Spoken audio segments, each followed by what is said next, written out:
Richard Lewis is with us. This is a special segment. We've never done this before. Just for YouTube, we're going to do this. But I can't wait. I couldn't.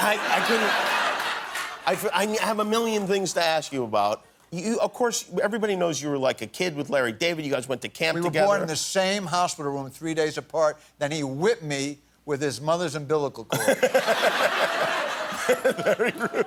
Well, he never liked me. We have a love-hate relationship. You do? Do you really? I see on the show what your relationship is. Look, we fight all the time because I have to share everything that's on my... That's what I do because Look, I had a good family, but they were in their own world. So I need, like, people and strangers to know who I am. Larry, you can't get one personal thing. You need to be a coal miner to go down there and figure something out. So he gets upset when I talk about personal things. He does. Yeah, about your own personal experiences. Here's Larry David. People always say, is he really that eccentric? Yes, he's a genius. To me, he's like the Norman Lear of this generation. He's an amazing writer and a great performer. Yeah. However, I owe him a lot. I owe him a lot. 2000, he came over. You want to play yourself? I went, yes. But, so here's what happened.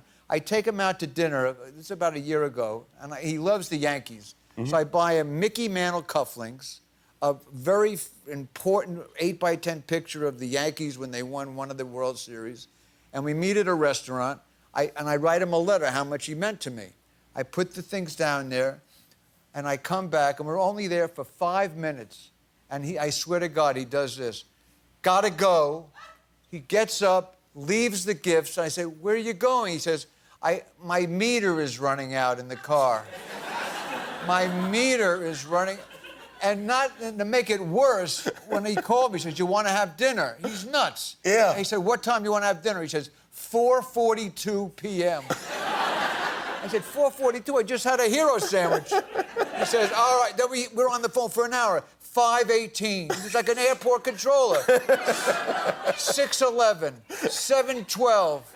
So then I go to the restaurant, because, he has bread. I mean, I'm not broke, but I have bread. I could treat him. Yeah, right. So I go to the restaurant, some highfalutin place in Beverly Hills, and I get there an hour early. We're supposed to have dinner at 6:01. I get there at 5:01. I tell the maitre d', here's my credit card. I'm treating Mr. David. Okay? He says, oh, no, he'll kill us. You can't. What do you mean? Look, I'm not chopped liver. I've been doing this for 50 years. I just dribbled. Could you see it? I did, yeah, I did. Yeah. It's gone now, so don't worry. Is it on YouTube Red or on YouTube Dribble? It'll be on both. Oh. Yeah. Well, it's 70. You never know what's going to happen. I don't call my answer machine. How, are you going to play poker? I can't. My tongue fell out, and Do you really still have an answering machine? No. No, okay, yeah. No, and I don't call anybody before a show. Never. I never call any. Forget the Larry David show. I love him, and that's. But when you get older, crap happens. Like this morning, I tried to go to bed and I couldn't sleep, and I counted sheep, but I only had 6 of them, and they all had hip replacements. So they were banging into the fence. And my wife says, what's wrong? And I said, well, my sheep are dying. And it's just unbearable. She's a lucky lady. She really is. No, she loves me. I mean, I'm sure she does love you. No, she has no... But you know what's happening? Yeah. I'm calmer now. I know it doesn't seem that way, but I was a basket case. And when I got sober, I got calmer and calmer. Now she's morphed into me. She's a basket case now. And I can't take it anymore. Oh, so now she's actually too neurotic for you. She's me now. She's Mrs. Richard Lewis, but now she's more nuts than I am. Oh, that's no good. And I can't take it. And we have a dog.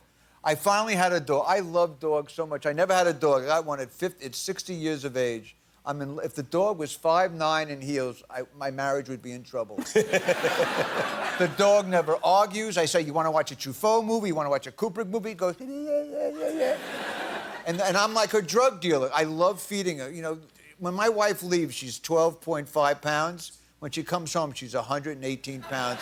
You give the dog people food? Because I don't do drugs anymore, so I'm like her drug dealer. And I like to give her, I know how she feels. I give her the food, and she eats it, and she goes, more again.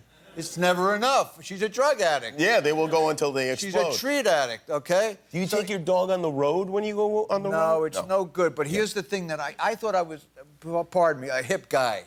I've been hip. I'm a hipster. Yeah. I don't even know what that means, but I'm a hipster. All I know is now that I have a dog, I'm a child. I'm like rude. I'm a fool. I'm a baby. Turn into one of those people. Yeah. Now here's what I do. This happened before I came to the show. My wife says, "Walk the dog and feed her." Then before she left for a business meeting, and she says, "How did it go?" I never thought in my whole life I'd say 4 poops and a pee. 4 poops and a pee? What the hell happened to me? Jack Kerouac is dead. What happened to me? And then and then she says, "Did you see it come out?" She said, "Yes." I said, "But one's still there." And she said, "Well, take it out." I go, "I'm not touching that." So I put on gloves like Frankenstein and I do it. And then she kisses me. I love her. I'm gonna marry. Is it bestiality? Yeah, it is. It's illegal. You can't do it. You can't marry a dog. Not if that ever happens though, California will be the first state to allow it. So, Richard, you mentioned Jack Kerouac. That wasn't a fake laugh, by the way. Thank you. You ever see when people come on your show and they want to be like on YouTube? You know, because I used to have a lot of anxiety. I still do. Yeah. And I don't have. Thank you very much. I don't have that poor disease that people have. But when I used to go out on dates, I would be so panicked that it wouldn't work out, that I would have all this pent up anxiety. Right. So I would try to get it all out right before she would see me do it. So let's say you were my date. Okay. I'd say, "Oh my God, look at that couple." Then I go, "Hey, but woo, woo, yeah." And then she'd turn around, she didn't see that. Then I would be like a great lover after that, because I got the crazy crap out of the way. You had to be in her presence to do it. Does this discussion have any bearing on the English language? I think it all has a bearing on the English language. But this is going to be on YouTube, and what's in Sweden? No, by the way, every country I in the know you world. got to end soon, but you had this terrific actor from Sweden 2 nights ago. Oh, the kid who's in It, yeah. He's doing it. So I had a breakup with a woman when it first came out. I won't mention her name. I'd love to, but she'll be angry. Okay. And we broke up because we saw It, and I freaked out. And every night I'd wake up because I had these nightmares, and I'd go, "Wake up." She'd go, "What's wrong?" I go, "There's a pronoun in the basement." All right,